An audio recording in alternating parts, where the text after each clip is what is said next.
What's up, everybody? This is The Quad with Chris Young. As always, I'm Chris. We got Haley the Bear.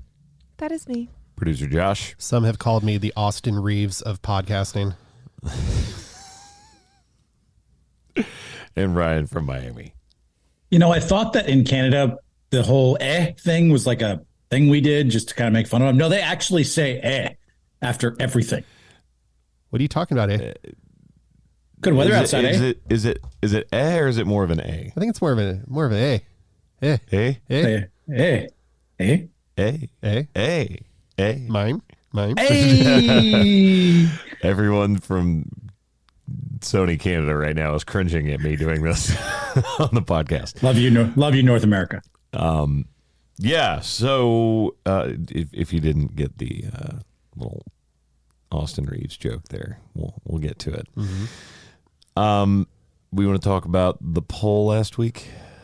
Oh yeah, the poll. See, we love polls. It's still a tie. And here's the thing about polls. It's still when we do tie. polls are a really good way to engage with our audience. It's a tie between Cadbury eggs and Starburst jelly beans. I will go ahead and just do that. 44% each. 40. Well, technically, no. Technically, the poll is not a tie. It is 44.8% jelly beans and 43.5% Cadbury cream eggs. We'll take the tie. So that would mean that Starburst jelly beans is pulling ahead. As of when? Final results as of right now. Okay. Well, all right. Well, when you look at it, it shows 44 and 44. yeah. Why do people hate Peeps, by the way? I don't understand the hatred towards Peeps. I don't think people hate Peeps. I just think they don't love Peeps. I think Peeps are a thing that exist. Kind of like I don't hate you know, this is going to bug me. I'm Candy leaving that corn. one. Kind of like candy corn. No one likes candy corn, but it's a staple of Halloween. I like candy corn. See, I like candy corn. Ew, And we've had disgusting. this conversation. I don't think it's that. I just think you get it one time a year. Is it something that is Easter centric? Of course.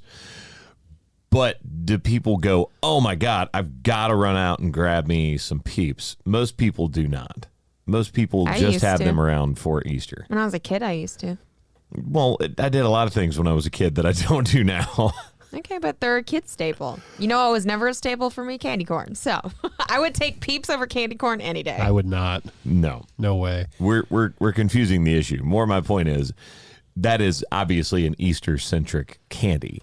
I don't think it is something that you like Jones for necessarily.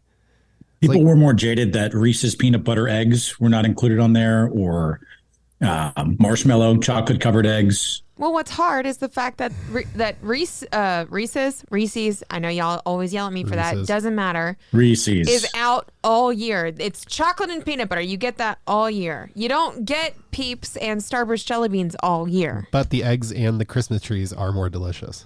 They taste the exact same. Do they? Yes. I don't know. I don't think they do. I would be interested to do a rundown, see if they taste different. Like we cut the same You chunk of it. literally just take like a little circle out. like a circle punch. Yes. And then we taste all of them. and you go, So we'd be does tasting one old taste different? candy because we'd have to save it throughout the I year. mean, you know. Surely on Amazon we can purchase these right now. Right?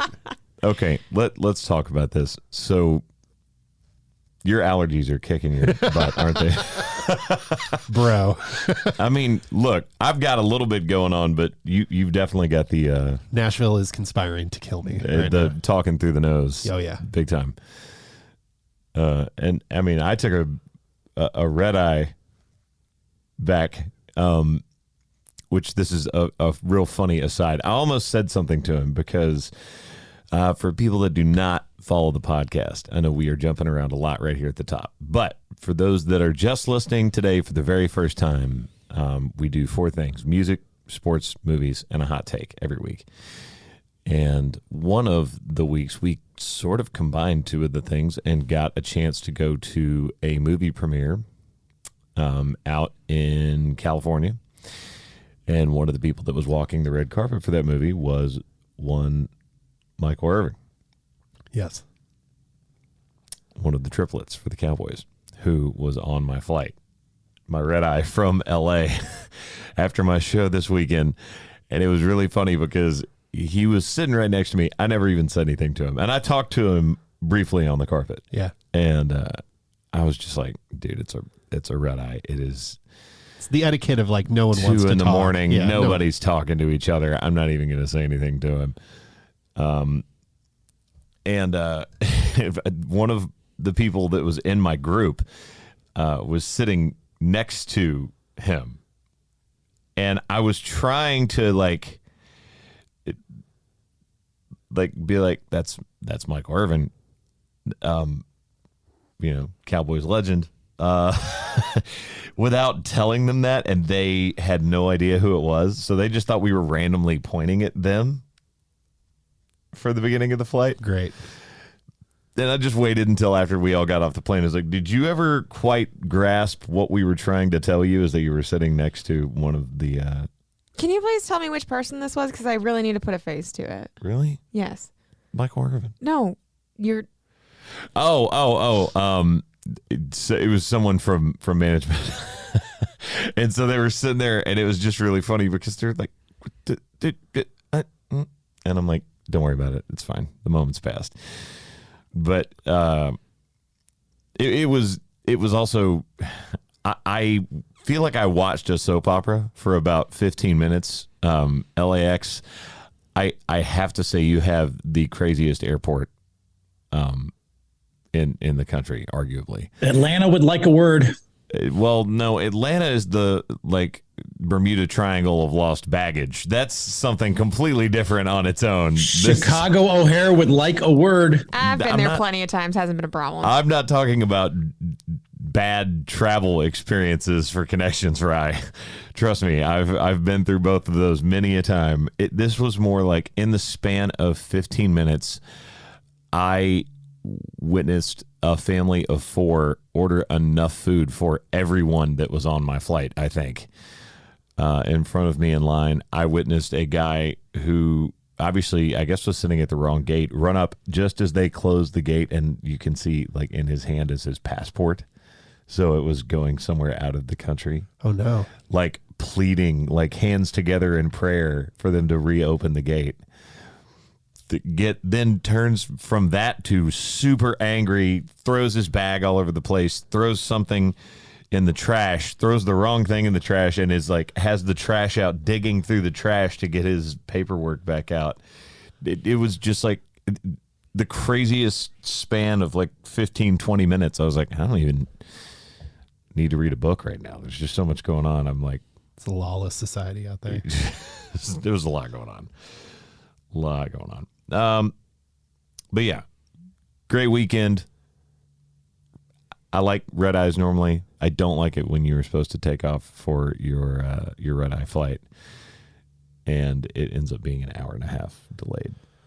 That's tough. That's tough. It was supposed to be. It's already a tough flight.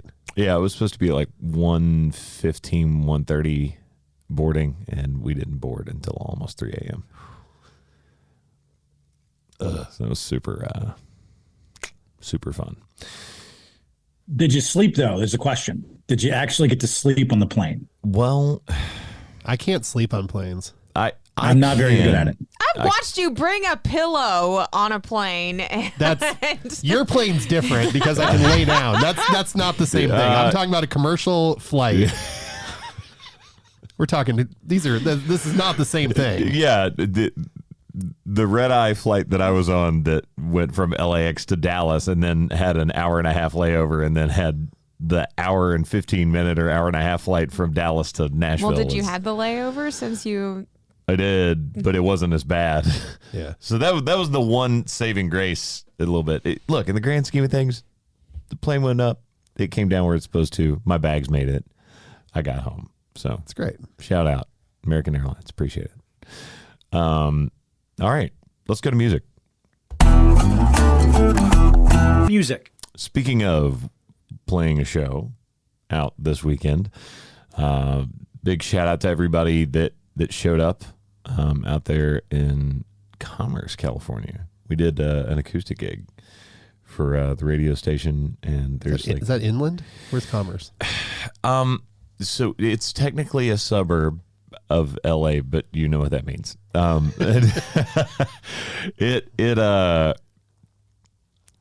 It was very interesting as casinos go, because it's one of those that's cards only. Oh, you know what I'm talking about? Yep, you know I got what I'm it. talking about? I got it. Yep. But it was really, really cool. A lot of people showed up, and everybody was like screaming and singing along to everything. So big shout out to everybody that came out for that. So had a lot of fun with that one. Getting ready to do an Opry performance this week. We're doing a country classic show, so I get to do a bunch of throwback stuff, which is going to be really, really awesome. And then Looking For You is sitting at 31, about to crack the top 30 this week. Let's go. So very, very pumped about that. I was working on some mixes and some mastering stuff for some more. What was that? I think that was me.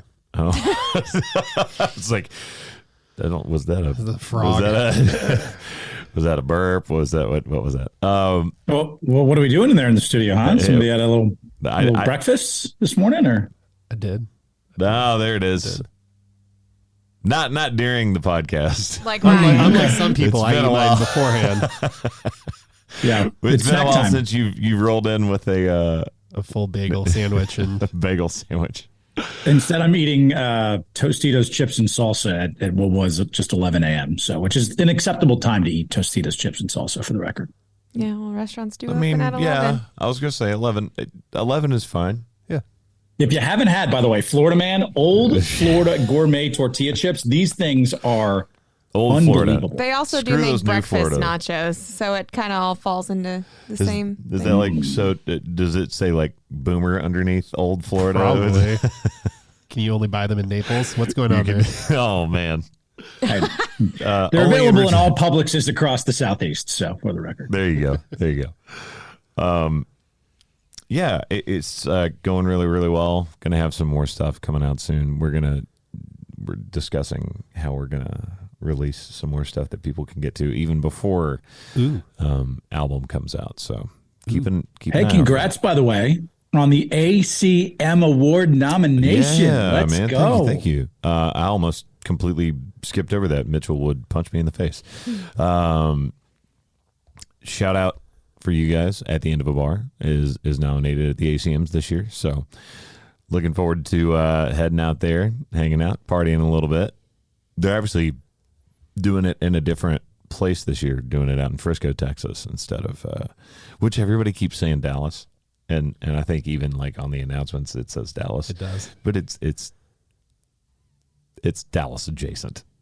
Yeah, I will say I will miss it in Vegas because Vegas is always so much fun. there's so much to do. I know I'm not saying there's nothing to do over in Frisco, but in Vegas, An excellent segue. I will actually be in Vegas this weekend for a couple Sam shows. Do you have any recommendations for me? Oh, I've got a list. Okay.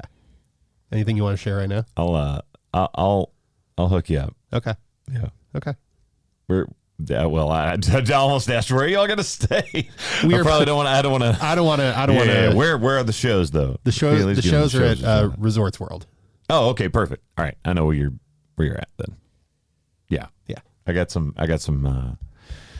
Love food. Any good food stuff? Any? Yeah, man. There's just so much. I mean, that's the other thing too. Is there's a lot in the Dallas Fort Worth area for sure. I lived out there, and Frisco is in that Dallas was Fort Worth asking area. about I know. Vegas. He Oh, is. okay. He is. I think there's an In-N-Out in Frisco. There really. There's you an know what is In-N-Out? in Frisco? Frisco melts. Portillo's.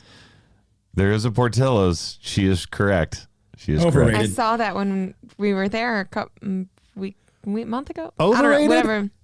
Overrated. No! Portillo's Oh is my- completely overrated. Oh, shut your mouth because I think there's Whoa. about 90% of people would completely disagree with you. Portillo's is never overrated. It is. They have one in Tampa. It is completely overrated. Well, maybe the one in Tampa is not very good then. I've been to the one Oh, in it's the Tampa. same one from Chicago. No. That's not what I meant, Rye. Much like there are chains of things throughout the United States, some of them are good. Some are better than others. Yeah. I've been to the one in Orlando, and it tasted exactly like the Portillo's in Illinois. So I think you are just trying to be...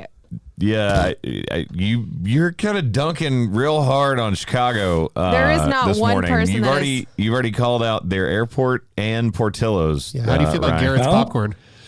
I will say, coming up on Friday, it's a critical key matchup in St. Petersburg between the Chicago White Sox and the Tampa Bay Rays. So we'll a little rivalry get there, ahead buddy. of the We'll matchup, get so. there. Calm down. It's the White You're Sox. No one cares. preempting. Yeah, I was going to say. I did. I wonder if you've been like researching something, because the algorithm on TikTok sent me a bunch of like Mark Burley videos this morning of him getting thrown out by Cowboy Joe West when he was doing the balk to first. That is random. Yeah, like, it's very random. That's why I was like, I wonder if he's been researching something for that series. But yeah, there's still a lot going on. So I'll get you a list of stuff in Vegas. Cool. Just anybody that hasn't been out there, obviously all the MGM properties and Resorts World and all that stuff is amazing. And there's a doghouse. There's a dog. There's a doghouse out there. Friends at Doghouse. If you're looking for food, I mean, there's a little bit of everything. In Nashville, they've got in the top of the JW, they've got the Michael Mina Steakhouse bourbon steak. Yeah. Well, he's got restaurants in Vegas, so you've got like strip steak. You can go out there and grab that. I do like bourbon steak. That's really well. If you like I've bourbon never steak. really done, aside from the restaurants in the MGM and the Mandalay, I've never really gone outside of that for food. I tried to do it off. I tried to do it off the mic. Josh is falling apart. The allergies What are did he killing do? him. He was I like sniffled, but I did it off mic. Oh, but you I could didn't still even hear notice. it. So good You for could still you. hear it. yeah. Look, MGM, Mandalay, just like all those spots are amazing. I mean, obviously, It's hard to there's find so bad much more. food. Yeah, it's hard to find bad in anything there. Everything's really good. Yeah. Love Vegas. Shout out. We love you. Let's go to what are you listening to? Ryan, start typing now. I'll go first. Get out of the way. I already have it pulled up for the record. I'm Wow. prepared this morning. Yeah, for Let's the go. record. What are you listening to? I see what you did there. Okay. Go ahead, Ryan. We'll let you go first. All right. Since I did just come back from Canada, from Toronto, I figured a little Drake would be in the cards, since I heard that all weekend long in the 6. Fair Trade featuring Travis Scott by Drake. That is my song for this week. All right. There you go. I'm a little upset I didn't get to go to his restaurant, the 6, by the way, because apparently it's really good in Toronto. I mean, Toronto's pretty awesome. So shout out all my Canadian friends that have been to shows up there. Bear. I'm going with friend of the pod. We'll get him on at some point. Friend of Savage Cabbage. Going with Michael Ray. Get Her Back. Really good song. At first, when you hear it, you're like, oh, he's trying to get her back. No, he's trying to get her back. Just saying. It's a great song. If you don't get it, it's You should just listen to it a because little double entendre there. Yeah, Play it's a on great words. song. Great song, great music Technically. video. Go check it out. it is. Mine's a little bit of it's an update of a throwback. Dean Summerwind, Parked Out by the Lake, sad version, just came out. Okay. If Wait, is you're- it called Sad Version? Yes, it's Parked Out by the Lake, the sad version. It is. I don't know if you are familiar with the original Parked Yeah. Out by the Lake by Dean Summerwind. I don't know. 80 miles from Santa Fe. You've heard this before. I'm really going to need to hear that because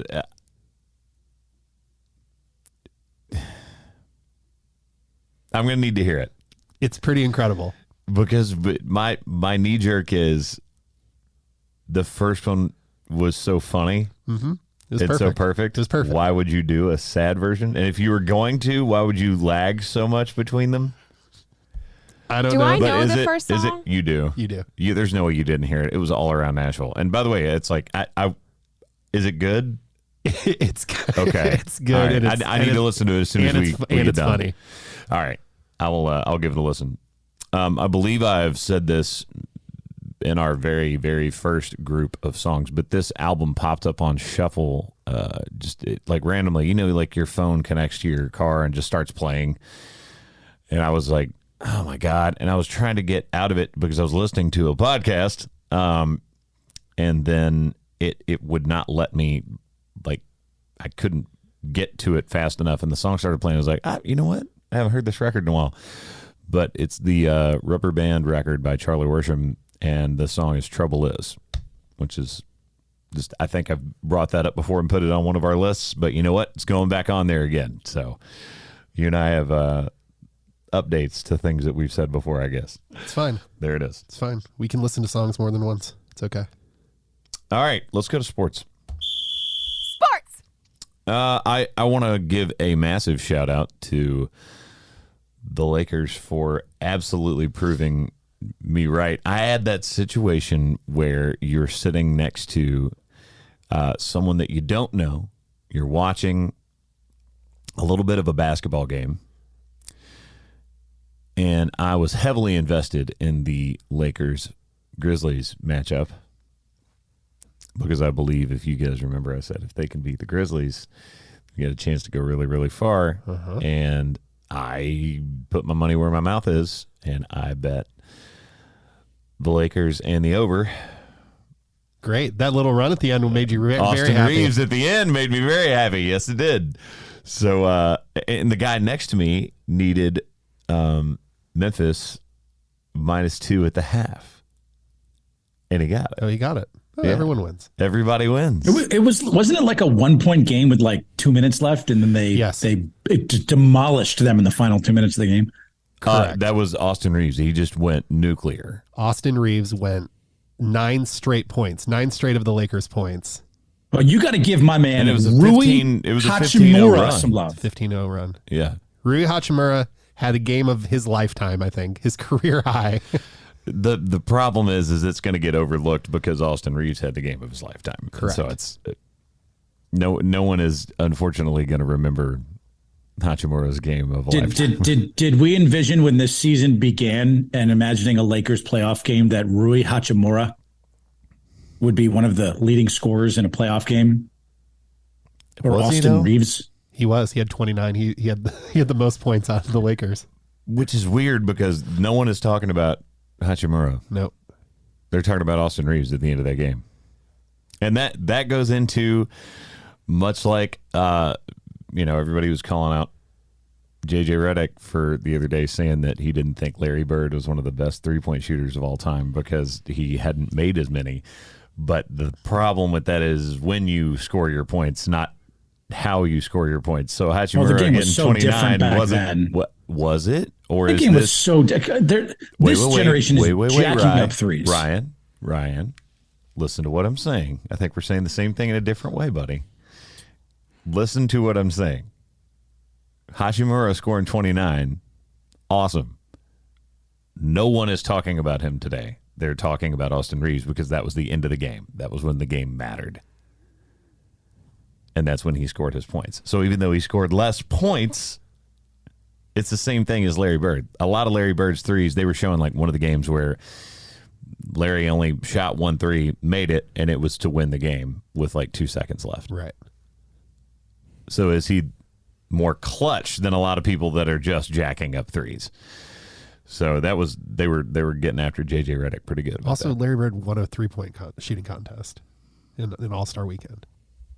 He's great at three. Whatever, JJ. Yeah. Also, in that game, very much a microcosm of what can happen with injury because how long is Ja going to be down? He's looking doubtful for game 2 right now. Mm-hmm. And jeopardy was the word used. In jeopardy for game 2. I think they did say doubtful this morning, though. Yeah, I thought I saw doubtful. Yeah. The other thing is, it could have swung completely the other direction with Anthony Davis getting up off the deck and going, I can't feel my arm because he had a stinger.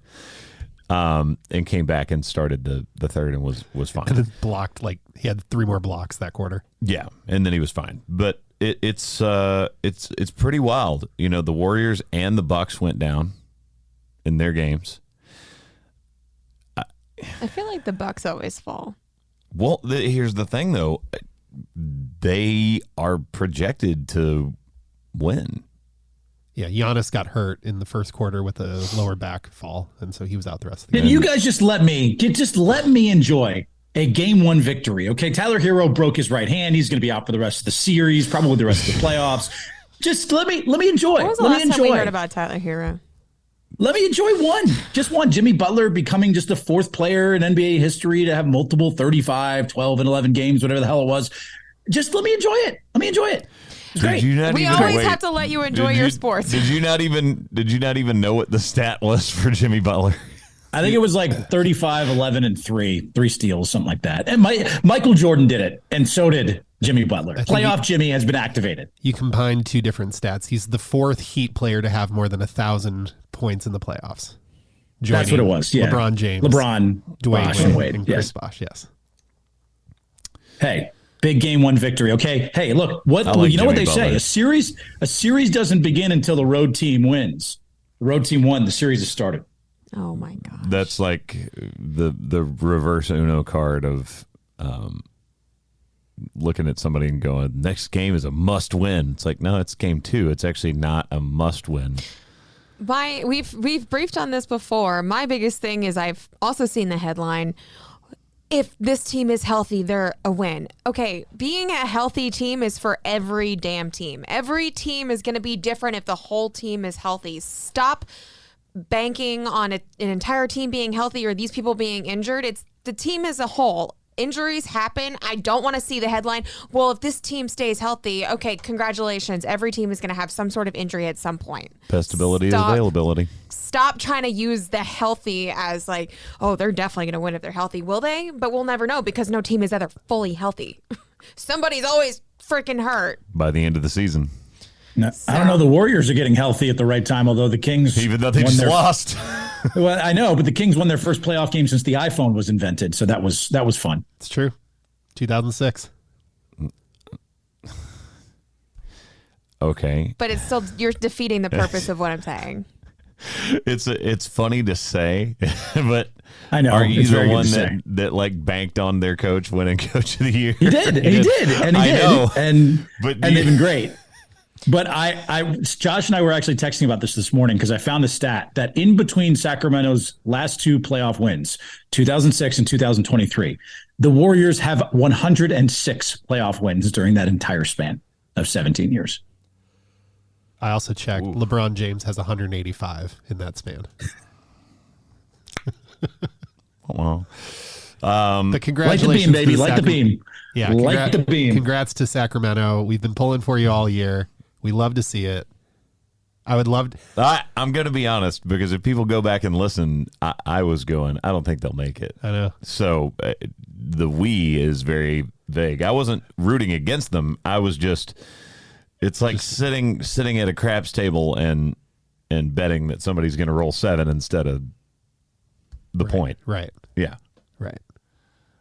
It's very exciting to see. It could also set up a Lakers Kings second round, which would be awesome. Oh my God, California would implode. Real quick, I would just like to say that the Tampa Bay Rays are undefeated no longer. History destroyed. It's almost like that's not the thing that Ryan wanted to talk about this week. So his hat is different. Well, look, we're coming off a high of a playoff win for Miami last night. So I'm being a prisoner of the moment. But the Rays did. How weird. There is no way you would possibly be a prisoner of the moment, Ryan. And I will say they didn't beat any records. Yesterday. They tied records.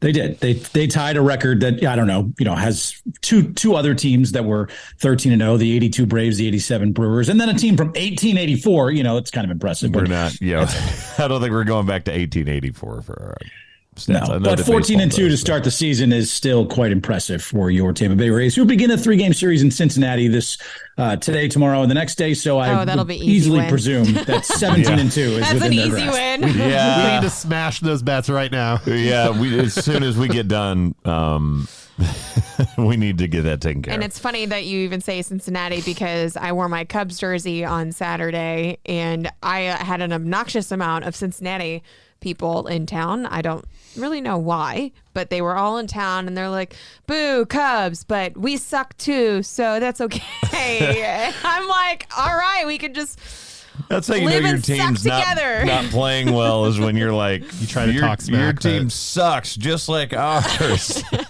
Hey, the Cubs are off to an okay start for the record, Bear. Like they're like Cody They're bad. Bellinger's doing some good things. Okay, it's a start, but we still don't have a history of being great. And so Other than that World Series a few years ago, you know. the 2016, yeah, and then we just came downhill from there. So 7 years ago. yeah. Yeah, it doesn't Prisoner seem of the like moment. It Prisoner of the doesn't- moment. It doesn't seem like it was that long ago, but that was 7 years ago, man. It literally feels like it was last year. Like And we haven't that's done crazy. since. So I've It- been really good that- about I'm coming over is older than that win by the Cubs. and it doesn't feel like it. It doesn't feel like it. Because I'm coming over was 2015. Yeah, let that rattle around in your brain. It's gonna hurt. Oh my goodness, bro. That was how pretty old wild. am I? Mm-hmm. Oh God. Who's my name again? Yeah, I'm coming over is getting closer to being 10 years old right now. yeah, buddy.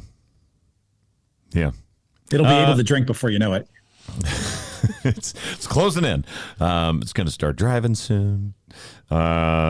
Quick NFL update. Right as we were getting ready to sit down and do the podcast. Jalen Hurts is now the most paid quarterback with $225 million extension. Highest paid player ever, right? Yep. For the number of years. Yeah. Because obviously otherwise it would be Mahomes, right? 500. A number of years in salary. Yeah, his yearly. Yearly annual salary is the key, which is why I said number of years. We're all saying the same thing different ways, but And 179 is guaranteed. yeah. So basically, I just want to go back and remind everyone when the sky, because this is, I didn't even see anyone talking about this morning. So because it just happened, it may be something they're going to wait on until tomorrow, but they aren't going to make a big deal out of it. And if you remember when my team, the Cowboys, paid Dak Prescott, the sky was falling. And it just goes to make them look smarter, because what did they do at the same time? They set up Ezekiel Elliott's contract where they could release him out of it without being beholden to the entire thing. And what did they end up doing? They kept Dak. They've got him locked in at a much lower rate than what everybody's getting locked in at now, because that will always continue to escalate as the years go by and as the money goes up. In the moment, was everybody panicking? Yes. Did it end up looking like the right decision right now, looking backwards? Sure does. Yep. I said 225, it's 255. I just Yeah. did my numbers backwards. Also, it includes a no trade clause. Ooh, that's interesting. Yes. Do we like this for the Eagles? I I think they're getting do. ahead of themselves, but I don't know. they Jalen- lost a lot of players.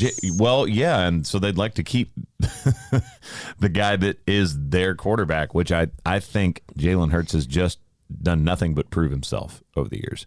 And he's doing great, but I still feel like you need a whole team. You're paying a man a lot. Well, yeah, of course, but And they did you're just not, make the Super Bowl. you're not going to be able to bring more people in, by the way, when you're losing players if you don't have a core to build around. You also can't get good free agent wide receivers if they don't want to come play with your good quarterback that you have under contract. I'm just saying he has a lot to play for next year to prove his biggest NFL. I Paid think player. I think Jalen Hurts has already proven himself. I really do. I want to do a quick story because I think this is really, really cool regarding Jalen. So his agent, Nicole Lynn, who helped him sign this highest paid deal in NFL history, she actually reached out to him via Instagram after his final collegiate game and said, "Hey, have you picked an agent yet? If not, I'd love to link up." 3 years later, she is Clutch Sports' president of football and has now gotten Hurts the highest paid contract in NFL history. Which means she's getting paid. a little inspiration. She's getting paid, but shoot your shot, because that is damn cool and really, really awesome for her. That's amazing. And kind of her ascend. So that's awesome. And again, if people remember, he wasn't the guy everybody was going after. Nope. So there is something to be said about having loyalty and sticking with somebody you believe in. So that's really awesome. That's good to hear. Now, by the way, has there been movement on this Aaron Rodgers deal at all? I don't think so. I think it's a big staring contest where Aaron wants out, so the Jets don't want to overpay. The Green Bay wants a lot back, and so they just sit. Aaron is Aaroning. It's gonna be. It was the biggest topic, and it's the same thing. It's been the same thing last year. It's gonna drag out to keep Aaron in the news and to keep his name relevant and get paid what he wants to get paid. It's just. Is there a world where he has to go back and play for the Packers this year? If he does, I don't think any Packer fan will be happy because all Packers fans, I've talked to multiple of them, are like, just get Aaron out. We're done. We're done with someone who doesn't even want to play for our team. They say that, but that's also a prisoner of the moment thing. And look at what happened with them with Brett Favre. I mean, again, you're revising history a little bit, but if Adrian Peterson doesn't fumble that ball, Brett Favre is right back in the Super Bowl in a Vikings jersey. Yep. It is, oh man. There's just so much going on there. I do think that he will move on in one way, shape, or form. I do not think they will have him back just because of what you're talking about, because it's been such bad blood between him and the front office. And it's blood over to what it always does, which is when you've got a player with leverage in the NFL, it is always the player is greedy. It's never the front office doesn't want to pay them and doesn't want to help them out. Into the same thing the Ravens are having right now? Well, that's a very good question, because what the hell's going to happen there? But that's the difference, because Lamar is asking for a fully guaranteed contract, which is what, along the same lines that Deshaun Watson got. Hurts's deal is nowhere near that. I think 179 million of his 255 is guaranteed. So that's the big difference. But there's talks of possible collusion going on between NFL franchises, like getting together to not offer deals to Lamar Jackson. No, you mean that the guys that have always held the power in this situation, held sway, by not having guaranteed contracts with their players. People are saying that they would somehow not want that to be a prevalent thing in the NFL, of fully guaranteed contracts. It would seem as though the franchises are pissed at the Browns and so are making a statement to say, we are not going to do this for any other player. Yeah. And unfortunately for Lamar Jackson, I think he's the one that's getting hosed a little bit in this situation. I also find this being very made an funny. example of, which sucks. Kyler Murray. It does suck. Kyler Murray makes more per year than Mahomes, Josh Allen, Matthew Stafford, Dak Prescott. But Kyler Murray is the third highest paid quarterback. He did have a great year. So if you Kyler want Murray did? 2 years ago. 2 years ago. Yeah, I was Not last year. Not last year. No, but what I'm saying is, again, they just paid how much money for Jalen having a great year? They did the same thing for him. Well, Jalen has been great since he's come in, though. He has. He's been great since he's been in the NFL. He's been great. He's had a couple weird playoff moments, but for the most part, he's been a solid quarterback. Okay, and recently Kyler has fallen off, but Kyler has done great, too, for the Cardinals. He put the Cardinals back on the map. I don't think he's actually good at football. I think he's good at fantasy football, and I think that kind of changes our perspective on Kyler Murray, because I don't think he's actually a winning quarterback. He's won games. I'm not taking that away. He's made some incredible plays and throws. I'm not taking that away. But I think that we love the fantasy upside of Kyler Murray way more than the actual football player Kyler Murray. I don't know. I think Lamar Jackson's awesome. him. I don't think Lamar goes back and plays for him. No. I think if they really hold him to this contract and be like, sorry, you have to come back and play for us, that he sits out next year. What about a sign and trade for Arizona? Kyler Murray. They don't want Kyler Murray. No one does. Wouldn't be fully guaranteed, though. Think of a franchise. Is there a franchise that would take Kyler Murray right now? I can't think of one. Well, there's a couple teams that don't have any starting quarterbacks. I also think, his, and I get it, buzzword, but the optics on him are so bad. And I don't know if it's his fault or the team like setting this up, but like the fact that off the top of my head, I know that his stats go down when a new like Call of Duty update comes out. That is such a crazy story. Like, what the hell? And they have to incentivize him to look at film. He has, if he logs film hours, he gets more money. The thing that you're supposed to do as your job. And obviously the team put that out there. So there's something to be said there. Again, they're rubbing each other the wrong way, but Jamarcus Russell 2.0. That bad? I don't. I think this story ends bad. I think it ends badly, but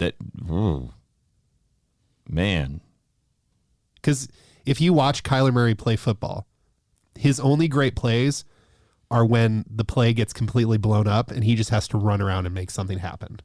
That's when he's great, which would indicate he doesn't look at film, he doesn't read defenses, he doesn't do anything but like get the ball and go. I've had a couple great Hopkins long haul passes. So in what? Fantasy football. Yeah. But it got them a touchdown. Congratulations and for it fantasy. won them the game. Great. You going to bet on them to win the Super Bowl anytime soon? There's a lot of teams. There's not a single team I'd bet to win the Super Bowl right now. Bet on the Chiefs. They've already lost one too, so. They've also won 2. Yeah, they've also lost one. Okay. I'm aware. So okay. So the Chiefs are good at football then. Yeah. For now. For a while. For a while. For now. So okay. Let's go to movies. If you wonder why I was going I'm trying to find like exactly what this is. The first thing that pops up on this movie, Air, is that the budget was $90 million. It's probably just to pay all the actors. They're like, oh, Air, like this Collider saying Air dunks 20 million opening, and I'm like, well, if it costs $90 million to make, and your U.S. Canadian gross currently is $33 million over 2 weekends. Yeah. But, I mean, we're talking Jason Bateman, Chris Tucker, Viola Davis, Matt Damon, that's where all the money went. Well, of course, but I'm just like, did they dunk 20 million? Because the Super Mario Brothers movie, you can say what you want, it is crushing. I think they said the second week drop off for them was the best gap between first and second week for an animated film. Sidebar, Jack Black dropped a whole version to Peaches. I have something to say about that, by the way, and we'll get there. Let's go through Air first. 91% Rotten Tomatoes, 93% of Google users like this movie. So I think the people that wanted to go see this movie found this movie. I don't think people that didn't want to go see this even touched the Google users rating on this, because I do not feel like this movie would be for everyone. No. It's obviously a very well acted, rosy retelling of, for the most part, the Jordan brand coming into existence with Nike, right? Yeah. I will say, I get like if the box office is dropping, because every time I tried to see this movie, there was literally like 2 or 3 showings a day at the movie theaters. So I did not get to see this movie because my plan was to see it yesterday after work, which is what I try to normally do, is go see it on Sunday nights. But the time frame that they offered to show from when I got off of work or 10 o'clock at night, and I was like, there's no way I'm making it to a 10 o'clock at night movie on a Sunday for night. Air. I was like, there's no way. There was no good in between for me to even go see the movie because they only had 2 showings at our movie theater. And I would probably hazard a guess that is because movies 2, 3, 4, and 5 on the list right now, when you look at it, are, the Pope's Exorcist. Mario's still on there. Well, Renfield. Mario's number one. It's still number one. But you've got the Pope's Exorcist, Renfield, which is just cratering. Like, if you think the Pope's Exorcist is cratering, Renfield is. They spent a lot of money on that movie, and it is not selling well. They did not find the audience for that. And there was a bunch of big budget advertising spend on trying to push that, and it is not connecting. Are you noticing a trend in movies now, especially in theater movies? Nostalgia movies are ones that are doing well in theaters, and ones like Pope's Exorcist and things, they're starting to fall flat. Well, normally, think about it recently. Hold on. Normally, movies that are like dark comedies, which is what Renfield is supposed to be, or like true horror films, which is like your James Wan's of the world, your Paranormal Activity style found footage things. Those movies are made with a much smaller budget, right? So even when they only come out and they're second or third at the box office week one, they're making money. That is not necessarily what the movies that we're seeing right now are. But yeah, I do totally pick up on that, right? Because you look at the nostalgia of the Jordan brand being a component of this film. You look at Super Mario, which how many decades of kids, now adults, or people that are kids now have grown up on those video games, they have a nostalgia point for that, or a love of that currently. I do think that's true. Even, John Wick, Avatar, like those movies. Well, that's what I'm saying. I mean, look at the domestic box office gross for 2023. Look at that. A little nostalgia. Speaking of nostalgia, how about a nice, ambulance going by in the back of my, in the background. My podcast reporting? That's nostalgia for you. Now, the highest grossing is Super Mario's. Number 2 is Avatar. Number 3 is Ant-Man. Number 4 is John Wick Chapter 4. And 5 is Creed. All to me, either continuations of series or nostalgia type films. And so, and I mean, even look, Puss in Boots, The Last Wish, which is kind of surprising to me that is 6 on this list. Technically, the Pope's Exorcist would be nostalgia because The Exorcist has been an ongoing movie forever. It's not tied to that. It's not the same franchise. No, it's not. Even Air is 16th on this list. Air is 16th on this list and just came out. So it's just interesting to me that I and maybe it's just prisoner of the moment, which I can be, but I feel like we're in an era now in theater movies. Nostalgia tends to bring people more to the box office maybe than some of these other films. There is one issue with that is it the right nostalgia? So all the ones that you listed are the right kind of nostalgia, right? It is that, oh man, they finally got a Super Mario Brothers movie right. And that was the big talk leading up to this is, are they going to get it right finally? And they did. You look at Air, that could have just been yet another sports movie, right? But like you alluded to, great actors, great concept. Really centering that movie around Ben Affleck, Matt Damon, Viola Davis. For all intents and purposes. Jason Bateman is even sort of a tertiary character in this, right? Yeah. Same with Chris Rock. Or Chris Tucker, sorry. There's a lot of people in this movie. There just are. There's a lot of people in this movie. All right. Well, I know Josh saw it. Ryan, did you see it? Okay. I did. I really liked it. I actually, it is slowly climbing up my list of favorite sports movies of all time. All right. Well, like I said, I thought it was that good. I didn't get to see it, so let's actually dive into the movie now. Wow, the best one of all time. My favorite. I'm not saying the best one of all time. I'm saying my personal list. I still remember the Titans as the best sports movie in my personal record book of all time. So mine's a little skewed, but it was really good. Again, the level of the acting in it, I think the storyline played a part. There were some things, because I've known this story of Jordan and this contract for a long time, but I learned a lot by watching this movie that they were very careful to, accurately include specific moments in the negotiations and in the, in all of this. It was really, really good. Parts with his mother too, I thought were really good in this. It was very historically accurate. And I thought the acting played a huge part in that too. Well, I'm sure it's also historically accurate to a point of entertainment.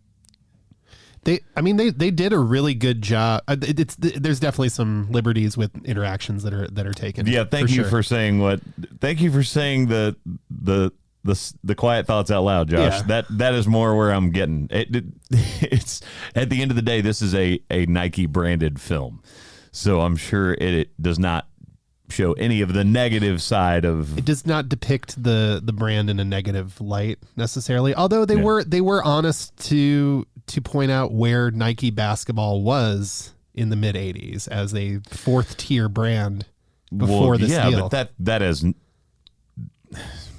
again, I'm not saying anything negative about Nike. Obviously, right. I'm a huge Nike fan. That's part of the pull of this movie, right? Definitely.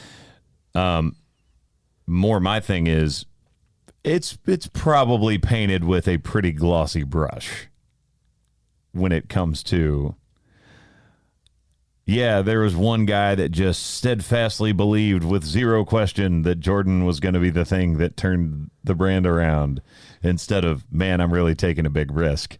I mean, Sonny Vaccaro, he was the consummate basketball fan. He was one of those guys that was watching high school players before people were scouting high school players. I do think he had some insight into what Michael could be. I think they dramatized it a little bit with the did you see how Worthy set the pick for Michael? That is what I'm talking about. That part of it was a little okay. That really sets the narrative because of what we know now. I don't think that in that moment in 1984, that's quite what's going through someone's head. Just like anything else, unless it is a tried and true documentary, there's some rose-colored glasses going on. It's seen through what we already know as the viewer, which is Michael Jordan being one of the greatest basketball players of all time. One of the greatest basketball players of all time. Second greatest. So second, wow. All right. We don't have to do this again. Oh my God. It's always going to be. It did feel to your point too, CY, it did feel a little bit like a 2-hour sneaker commercial. It felt a little bit like that. There's where I was trying to get to.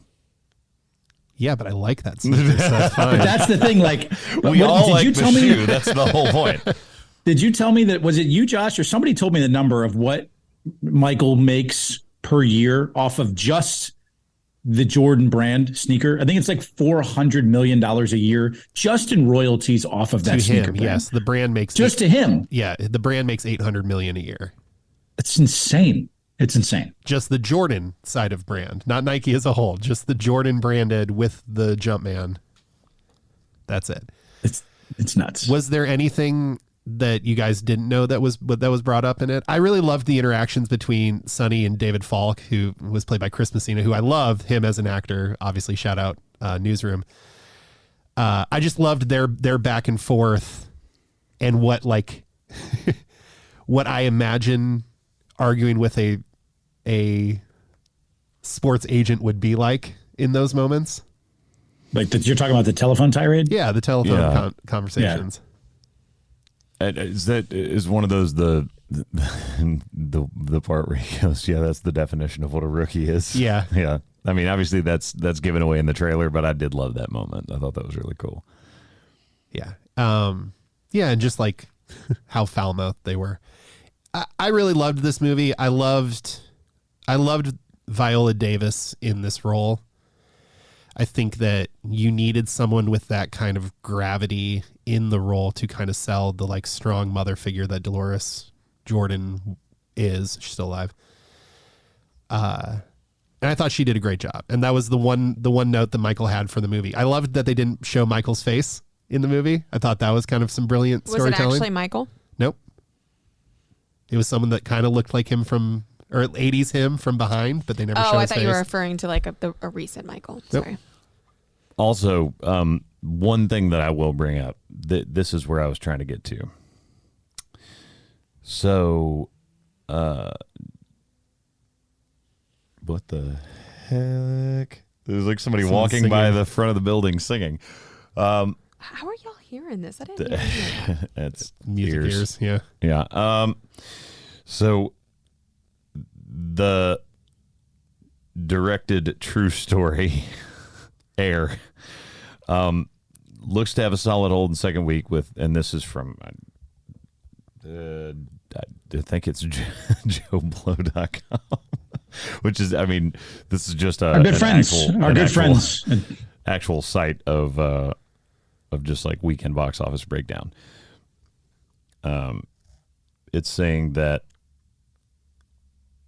Air specifically, the $33 million domestic total may not seem like blockbuster numbers, but it's pretty good. And this was financed with the help of Amazon. So the theatrical release is gravy on top and advertising for when it comes to streaming services in a couple months. Right. So I guess that's their thing. And to me, that makes total sense because this is the kind of movie that I would watch on streaming. I wouldn't necessarily think of this as like, I got to go see this in theaters. There And isn't- I'm a theater person. Yeah, there isn't any benefit from seeing it in the theater. It's a lot like Moneyball in that way, where it's telling a story and it has those same kind of. But see, I feel like Moneyball, no one really knew that story as much as they know the story of a lot of the stuff that went behind Air. Not that there's stuff in this movie that I didn't expect, but Moneyball was like something I'd heard about tertiarily, but didn't really understand the back and forth behind all of it. I think that's a difference between the Jordan figure and then obviously baseball and the Oakland Athletics. Like that plays into the part here. Also, by the way, how awesome was the nostalgia of the soundtrack for this movie? Because that was fantastic. That I think like I know it's sometimes subtle, but I think soundtracks can really make a movie better. And the soundtrack for this film made it that much better. It took it to another level. And the Phil Knight sweatsuits, for sure. The sweatsuits, yeah. All right, so go see Air. Definitely go check that out. And this is where I would like to segue into your reference to the Jack Black Peaches release coming out. There was a guy breaking this down. Do you know why Peaches is so Peaches, the song. like You the haven't Justin even Bieber listened. song? No, I haven't. you haven't even listened to this. So Off the movie. off of the Super I Mario didn't see Brothers the movie, Jack Black does a piano-driven like love ode that's like him doing full-on like rock. This like, isn't Peaches, yeah, peaches, well, I mean, Okay, and Peaches. this isn't Presidents of the United States of America Peaches from the 90s.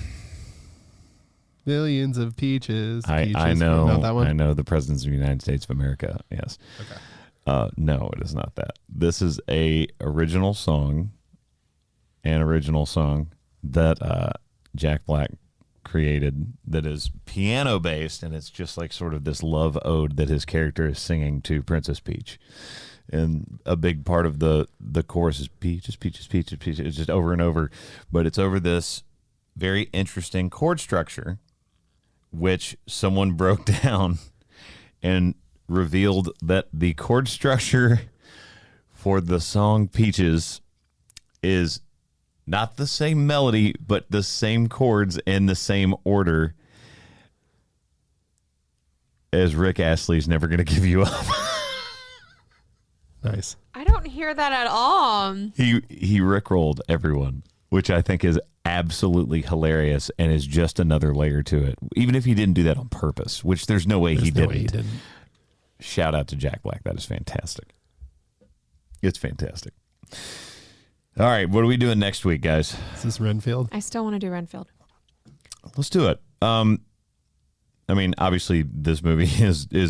I think we said it's not for everyone, and it's really not for everyone. Seeing those Very gory. box office numbers, It's very gory, so if you're not into seeing blood and arms being ripped off of people, yeah, this might not be the one. But it for you. is a quick hour and 33-minute movie, so it will not be a marathon film. there you go. And like he said, it is dark humor. Yeah, It may be gory, but it's supposed to be funny. it's dark humor. I have some thoughts on Nicolas Cage, by the way. And we'll leave that for next week's episode. There's a lot of thoughts on Nicolas Cage at all times. There's a big picture at my work of Nicolas Cage in like a draped head. Some lady literally yesterday goes, "Who is that woman?" And I was like, "Please walk up and take a closer look at that picture." And she goes, "Oh my gosh, is that Nicolas Cage?" Like Con Air, long hair, Nicolas Cage? No, it's not a hair. It's like someone had taken a bonnet cloth thingy. Wow, a bonnet cloth thingy. It's not a bonnet, but it's it just is. like, It is not an image of Nicolas Cage. It is something that they've done for the company that created the artwork, where they've taken like famous portraits and then superimposed actors' faces onto them. Gotcha. So it is like a He's very, looking very behind him like classical image of an ingenue from a book cover that has, I mean, that's what it is. And they have superimposed Nicolas Cage's face onto it. I get it. It's funny. I just thought it was funny when someone goes, what woman is that? She looks so familiar. Yeah, I bet she does. Do you remember the history book from when we were in grade school where it was the very Anglican white guy, but in the Egyptian headdress? That makes no sense now looking back historically. Was it the yellow? Dude, was it yellow? It was like yellow and blue. Yes, Yeah. I know exactly what you're talking about. I'm going to say this because I hope that someone would say it to me, much like if like my fly was there. It is. I already You felt can it coming. feel it. Yep, Yeah, I felt the judgment. There was no judgment for those of you at home that are not watching on YouTube. Josh is just he is the visual mark of the sniffles. Yeah, you can skip the YouTube on that one. Also, your storage of useless content in your brain is quite impressive. Yes, That guy. yes. All right, let's do the hot take. Hot take! Hey man, I've lived a lot of life already. You know, I just store it all. So I didn't know how much this hot take would mean to me until I actually saw it. Only because it came across, someone was debating this on Instagram. And I looked at the poll. They even posted the two options. And I was like, oh, this one's definitely going to win. But that's not the one I would choose. But I know it would win. So I'm going to choose the other one. And it was the long-time debate of Outback versus Texas Roadhouse. And I was like, there's no way. I was like, Texas Roadhouse would win in a long run. Because they're popular for their cinnamon butter and everything else. But I was like, but Outback has the pumpernickel bread. Jesus. I'm going to stop now. Anyways, the bread and the bloomin' onion. You're not doing a very good job of selling it. Yeah, you should have just started with the bloomin' onion. You should have just started there. And the bloomin' onion. But You literally missed the lead on the bloomin' onion. okay, but I'm a huge fan of bread, so I'm gonna go with their bread. So, but anyways, I sat there and in this person's poll, it was literally 50-50. I did not think it would be that close. Literally Texas Roadhouse and Outback Steakhouse, and the thing that she is defining it on is the bread. It's the pumpernickel bread. It's not for the steaks. Come on. We don't go to Outback for steak. We don't go to Texas Roadhouse for steak. We go for everything else. You might as well include Red Lobster and the biscuits in here if you're just going to go with bread. Yeah, I was going to say, if we're judging it only on bread, it's the Cheddar Bay biscuits at Red Lobster. Yeah. I'm not doing it. Okay, this is the steak chain Roadhouses. Jesus Christ. Yeah, I get it. Your steak chain restaurants that are sort of not high enough to really be called a true steak place, but they're a chain that's slightly elevated from fast food. I understand what you're saying. Yes, but it's always been between Outback and Roadhouse because they're basically everywhere. So when I saw in a simplistic term, which steak chain restaurant is superior? Is that what we're going with here? Those two. I'm just going between Texas Roadhouse and Outback because it was 50-50, and I was like, there's no way that people are 50-50 on this. So Ryan, I want to hear what y'all say. Which is your pick? So I was for sure Texas Roadhouse was going to take the win 100%, but I'm going to go with Outback. what? Wait, what? Which one do you like better? Outback. Okay. You said that so weird. It's the way that you framed this whole thing was that you thought it was Texas Roadhouse. I thought that would be the better. I don't think my choice is the better option. That's my personal choice, but I thought everyone else would. It's Texas Roadhouse, guys. It's the slam dunk. I'm sorry. Outback Steakhouse doesn't do anything for me. It's fine. Same thing as Texas Roadhouse. I mean, let's be honest. Neither one of them is really and truly a steak place. It's just something that's slightly elevated from your regular fast food. It's a chain. Does Texas Roadhouse have all the peanuts on the floor? Where you can take the peanuts and throw them on the floor? They stopped doing that for a while because of peanut allergies, but yes. Yes, you were thinking of the same thing. So for my people around the Nashville area and the South, Logan's Roadhouse is sort of the same vibe.